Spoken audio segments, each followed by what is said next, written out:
The killing of Charlie Kirk and the recent stabbing death of a Ukrainian refugee on board a train are just two examples where violent and graphic videos circulated online almost instantaneously. Scripps News national correspondent Maya Rodriguez is looking about the exposure and how exposure to violent video affects the general public and possibly other criminals. Well, Del, as you know, many news organizations, including Scripps News Group, have policies in place when it comes to when or what graphic videos we air. That is done to protect victims, victims' families, and our viewers from unnecessary exposure to violence. But social media doesn't always follow the same guidelines, and experts say that's having an impact on people's mental health and sense of safety. Millions of people watched the moment conservative commentator Charlie Kirk was shot and killed during a speaking event in Utah. Video of the shooting immediately circulated on X, TikTok, and other social media platforms.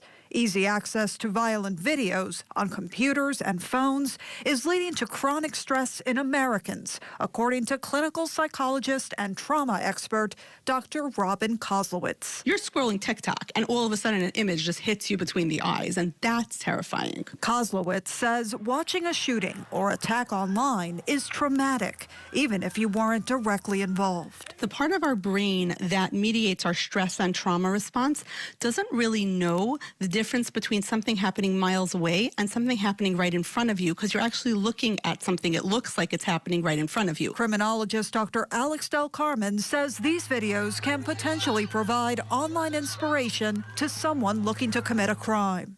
In effect, creating a copycat. In other words, they're going to copycat the technique and the style and engage in a criminal act. Del Carmen says watching the raw footage of an actual criminal act has a greater impact than the fictitious crimes you'd see in video games or in the movies. There's some distinction between the, quasi-reality and the real act. Experts say violent images can also potentially contribute to people feeling less safe, adding that ensuring safety guidelines are followed is key.